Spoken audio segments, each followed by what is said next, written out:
जय श्री राम फवी भैया ने ये है हमारा day 20 of self discipline challenge का। हम भाई सुबह उठते ही निकल के क्रिकेट खेलने, कुछ देर भाई क्रिकेट खेला। क्रिकेट खेलने के बाद वापस घर पाए और अपनी पढ़ाई करी नहाने के बाद। फिर भाई निकल गए हम सीधा शाम के वर्कआउट के लिए। शाम के वर्कआउट में जाते करी भाई 4 किलोमीटर रनिंग इन 24 मिनट्स। फिर उसके बाद करी भाई हमने माउंटेनिंग क्लाइंबिंग का 1 सेट। माउंटेनिंग क्लाइंबिंग के बाद करे भाई जंपिंग जैक के 3 सेट।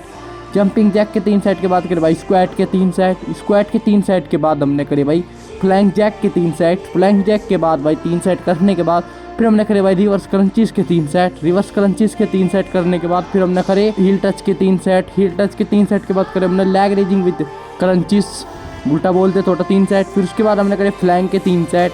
फ्लैंक के 3 सेट करने के बाद फिर हमने करा 1 set of cobra stretching. Cobra stretching के बाद हमने करी भाई मेडिटेशन करने के बाद भाई योगा वर्कआउट एंड ये वर्कआउट के बाद की कंडीशन। इसके साथ वर्कआउट कंप्लीट करके भाई निकल गए हम अपने घर की तरफ को। घर पे पहुंच के भाई हो गया हमारा डे एंड। जय श्री राम फवी भैया ने।